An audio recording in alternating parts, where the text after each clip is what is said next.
प्रिय विद्यार्थियों, पिछले वीडियो में आप छायावाद की काव्य प्रवृत्तियों से परिचित हुए। आधुनिक हिंदी कविता में छायावाद के बाद जिस नई काव्य धारा का प्रस्फुटन हुआ, जो नई काव्य धारा प्रवाहित हुई, उसे प्रगतिवाद के नाम से जाना जाता है। आज हम प्रगतिवाद के बारे में जानेंगे, समझेंगे। तो प्रगतिवाद क्या है? आधुनिक हिंदी कविता में छायावाद के अवसान काल में सन 1936 ईस्वी से सामाजिक चेतना पर केंद्रित जिस काव्य धारा का प्रस्फुटन हुआ, उसे ही प्रगतिवाद के नाम से जाना जाता है। और प्रगतिवाद की जो समय सीमा है वो 1936 ईस्वी से 1943 ईस्वी निर्धारित की गई है। इसकी पूर्व सीमा 1936 ईस्वी निर्धारित करने के पीछे कारण यह है कि 1936 ईस्वी में भारत में प्रगतिशील लेखक संघ की स्थापना हुई और अपर सीमा 1943 ईस्वी मानने के पीछे ये कारण है कि 1943 में तार सप्तक के प्रकाशन के साथ ही हिंदी कविता में एक नया वाद, एक नई काव्य धारा प्रवाहित होती है, जिसे प्रयोगवाद के नाम से जाना जाता है।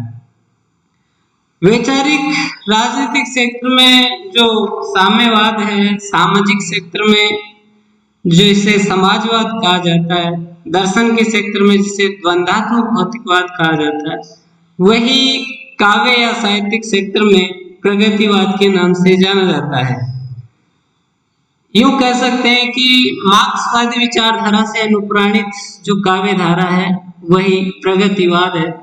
मार्क्सवाद क्या है कि वैज्ञानिक आविष्कारों के फलस्वरूप जो है यूरोप में औद्योगिक क्रांति हुई और औद्योगिक क्रांति के कारण उत्पादन के जो साधन थे उन पर पूंजीपतियों का अधिकार हो गया और श्रमिक वर्ग जो है उससे वंचित हो गया। तो समाज में दो वर्ग बन गए, शोषक वर्ग और शोषित वर्ग।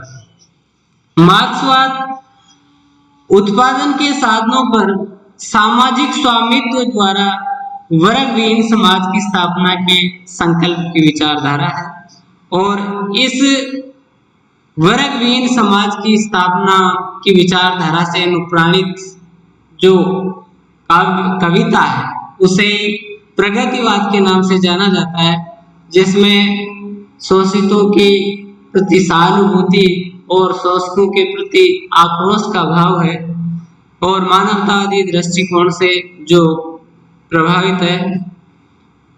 प्रगतिवाद जो के कवि हैं उनमें मुख्य रूप से तो नागार्जुन, त्रिलोचन शास्त्री, केदारनाथ अग्रवाल, शिव मंगल सिंह सुमन, मुक्तिबोध, रामविलास शर्मा, रांगे राघव है। मुक्तिबोध यदि भी तार सप्तक के कवि है और उनकी कविताओं में इसकी जो है इसका स्वर देखने को मिलता है प्रगतिवाद का।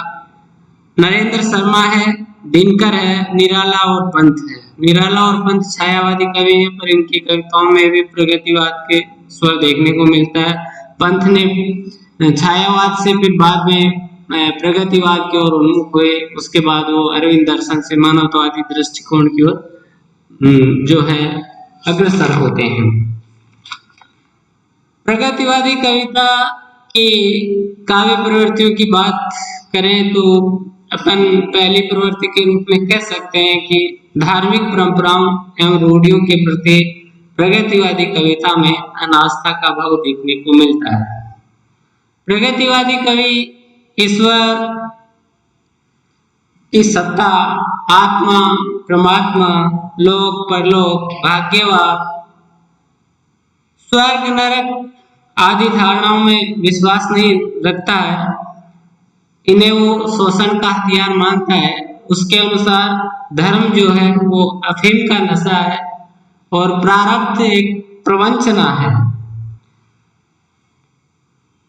प्रलोक की बात ये कवि नहीं करता है, यही लोक की बात करता है और उसकी दृष्टि में इस लोक में ईश्वर की नहीं मनुष्य की महत्ता ही सर्वोपरि है। इसलिए वो धार्मिक मान्यताओं उन धार्मिक मान्यताओं, परंपराओं, विश्वासों, रूढ़ियों के प्रति अनास्था का, असंतोष का भाव व्यक्त करता है, जिनकी आड़ लेकर के शोषक वर्ग शोषितों का शोषण करते हैं और इस शोषण को भाग्यवाद से जोड़ देते हैं। दिनकर जी ने कुरुक्षेत्र में लिखा है कि भाग्यवाद आवरण है पाप का और शस्त्र शोषण का, जिससे रखता दबा एक जन भाग दूसरे जन का। इसी तरह लिखा गया है कि रोटी तुमको राम न देगा, वह तुम्हारा काम न देगा, जो रोटी का युद्ध करेगा वही रोटी को आप करेगा। यूं भी कहा है कि भ्रांति अतिरंजित इतिहास, व्यर्थ के गौरव ज्ञान, अपर मुख मलान, किसी को आर्य नार्य, किसी को यवन, किसी को हूण यहूदी द्रविड़, किसी को शीश, किसी को चरण, मनुज को मनुज न कहना आ। ये जो पीड़ा है जिसमें मनुष्य को मनुष्य के प्रति के ऊपर श्रेष्ठता का अधिकार धार्मिक परंपराओं की आड़ में दिया जाता है, उसको प्रगतिवादी कवि नकारता है। दूसरी प्रवृत्ति के रूप में कह सकते हैं शोषित वर्ग के प्रति सहानुभूति का। प्रगतिवादी कविता का केंद्र शोषित वर्ग है और शोषण की चक्की में पिसने वाले किसान और मजदूरों के प्रति सहानुभूति व्यक्त करके उनके कारुणिक चित्र जो है प्रगतिवादी कवियों ने अपनी कविताओं में प्रस्तुत किए हैं। प्रगतिवादी कवि शोषण को अभिशाप मानता है समाज के लिए तथा शोषण के का शिकार हुए शोषितों के प्रति गहरी सहानुभूति व्यक्त करता है। प्रगतिवादी कवि को इस बात का बड़ा दुख है कि वस्तुओं के उत्पादक दाताई उनसे वंचित है, उनके पास उनके उपभोग का अधिकार नहीं है और शोषित वर्ग के प्रति ये सहानुभूति का अभाव प्रगतिवादी कविता में देखने को मिलता है। केदारनाथ अग्रवाल ने लिखा है कि बाप बेटा बेचता है भूख से बेहाल होकर, धर्म धीरज प्राण खोकर, हो रही अनरीति राष्ट्र सारा देखता है। इसी तरह निराला ने भी लिखा है कि ये भिक्षु कविता में वह आता दो टूक कलेजे के करता, पछताता पद पर आता, पेट पीठ दोनों मिलकर है एक, चल रहा लपुकिया टेक, मुट्ठी भर दाने को भूख मिटाने को, मुंह फटी पुरानी झोली का फैला। तो इसमें एक भिक्षु की करुण दशा का चित्र करके उसके प्रति सहानुभूति का भाव है। शोषित वर्ग की जो दयनीय दशा है उसका चित्रण केदारनाथ अग्रवाल ने इन पंक्तियों में किया है।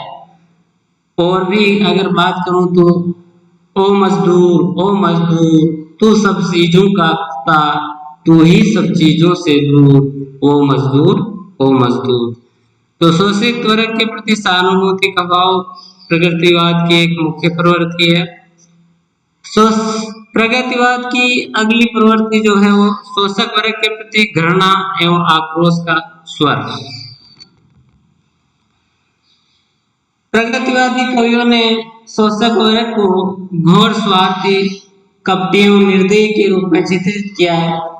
उनकी मान्यता है कि पूंजीपति निर्धनों का रस चूस चूस कर सुख की नींद सोते हैं, तो इन बड़े बड़े व्यापारियों, जमींदारों और उद्योगपतियों जैसे शोषकों के सुख को चीतड़े होते हुए प्रगतिवादी कवि देखना चाहता है। उनकी दृष्टि में शोषण की नींव पर खड़े समाज का नष्ट हो जाना ही श्रेयस्कर है। पूंजीपति वर्ग के प्रति आक्रोश का स्वर हम उदाहरण स्वरूप देख सकते हैं निराला की पंक्तियों में। अबे सुनबे ओ गुलाब, भूल मत जो पाई खुशबू रंगो आप, खून चूसा खाद का तूने अशिष्ट, डाल पर इतरा रहा है कैपिटलिस्ट।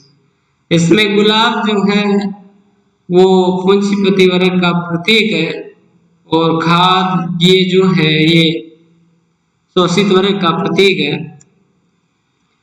दिनकर ने भी लिखा है कि श्वानों को मिलता दूध वस्त्र भूखे बालक बुलाते हैं, माँ की हड्डी से चिपक ठिठुर जाड़ों की रात बिताते हैं। युवती के लज्जा वसन भेष जब ब्याह चुकाए जाते हैं, मालिक जब तेल फुलेलों पर पानी सा दरवे बहाते हैं, पापी महलों का अहंकार देता था मुझको आमंत्रण। क्रांति का आह्वान। सामाजिक समता के लिए मार्क्सवाद में क्रांति का समर्थन किया गया और प्रगतिवादी कवि की भी ये मान्यता है कि सिर्फ क्रांति के द्वारा ही शोषित अपने खोए हुए अधिकारों को शोषकों से प्राप्त कर सकता है।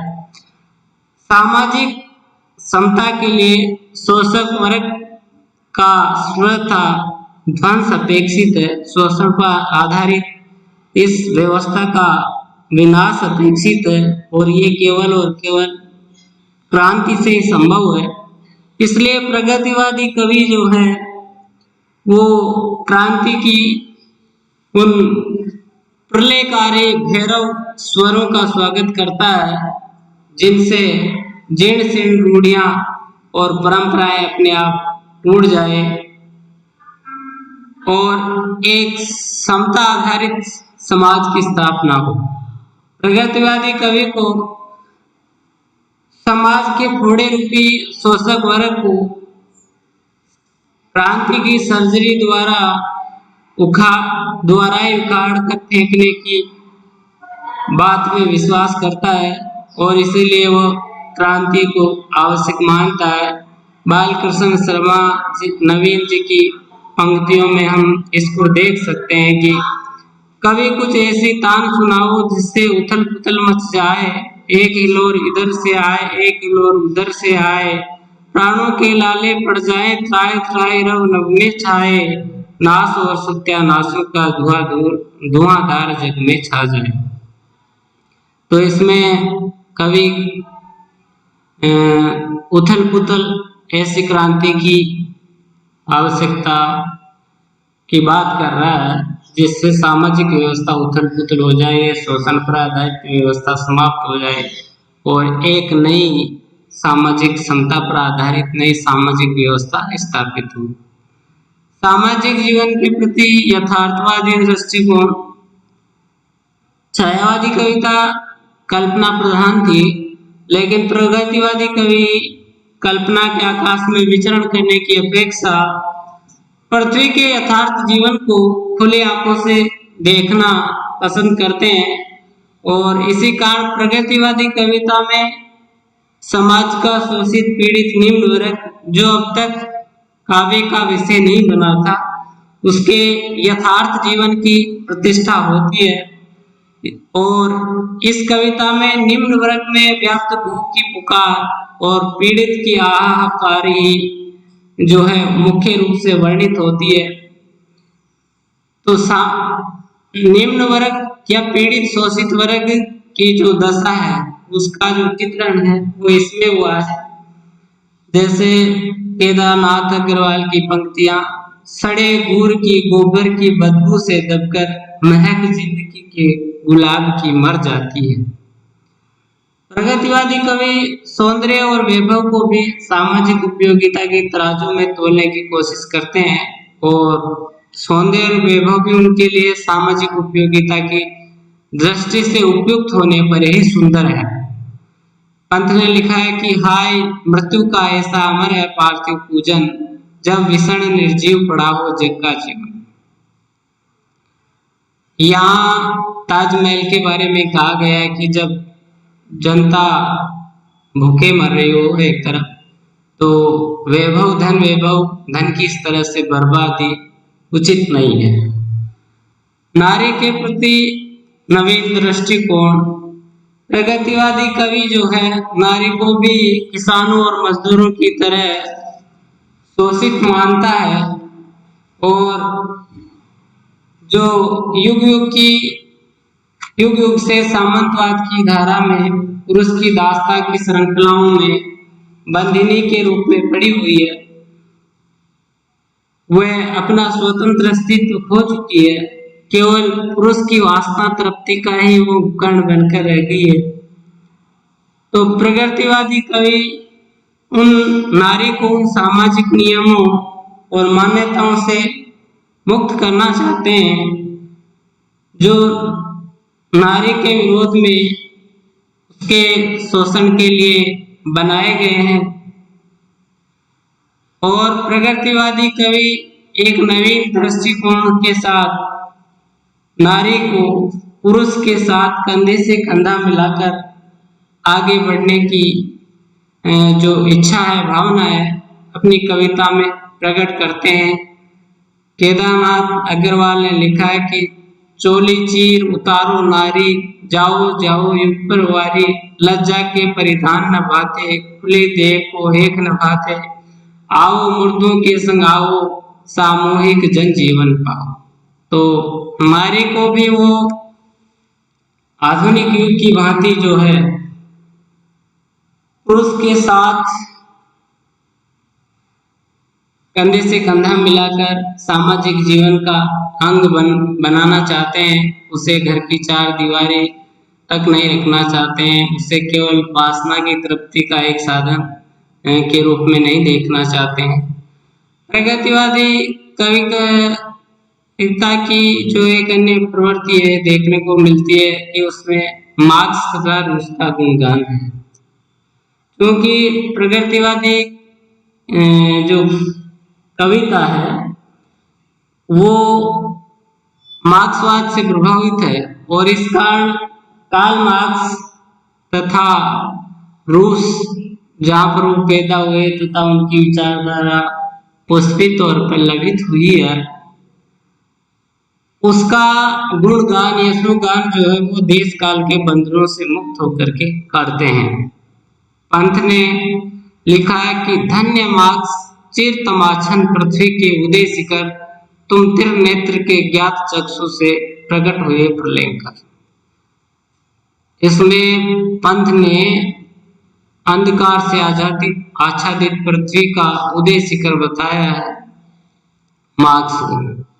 नरेंद्र शर्मा ने भी लिखा है कि लाल रूस से ढाल साथियों सब मजदूर किसानों की, वहाँ राज है पंचायत का वहाँ नहीं है बेकारी, लाल रूस का दुश्मन साथी दुश्मन सब इंसानों का, दुश्मन है सब मजदूरों का दुश्मन सभी किसानों का। शिल्प पक्ष की बात की जाए तो प्रगतिवादी कविता जनवादी कविता है और इस कारण उसकी भाषा जो है वो साधारण बोलचाल की सहज सरल भाषा है। और प्रगतिवादी कवि अनुभूति पक्ष को महत्व नहीं देता है, अनुभूति पक्ष को महत्व देता है, अभिव्यक्ति को महत्व नहीं देता है और इसी कारण उसकी भाषा जो है उसमें अभिधा की प्रधानता है। इससे पूर्व छायावादी जो कविता थी उसमें लाक्षणिकता थी, उसमें लक्षणा की प्रधानता थी,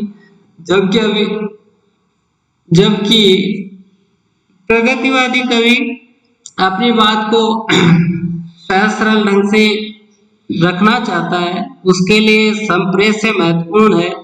इस कारण वह अभिव्यक्ति पक्ष पर बल नहीं देता है, अभिव्यक्ति पक्ष को महत्व नहीं देता है, अनुभूति को या जो भाव है उसको महत्व देता है। और चूंकि उसका विषय भी एक साधारण वर्ग था जो कोई पंडिताओं नहीं था, इस कारण उस कविता में जो है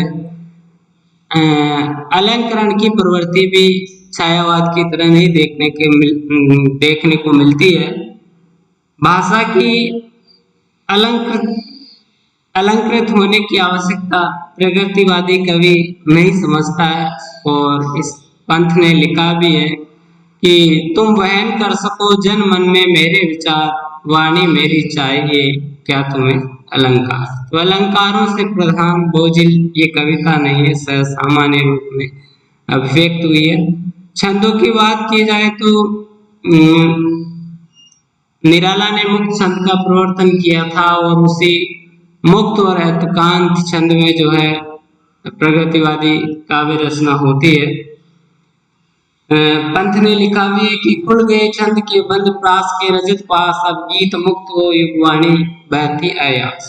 तो प्रगतिवादी जो कविता है उसमें मुक्त व तुकांत छंद का प्रयोग हुआ है। इसके साथ साथ गीतों व लोकगीतों का भी प्रयोग हुआ है। शिल्प पक्ष के बारे में हम कह सकते हैं कि प्रगतिवादी जो कविता है उसमें भाव, भाषा, छंद, अलंकार सभी दृष्टियों से सरलता को स्थान मिला है।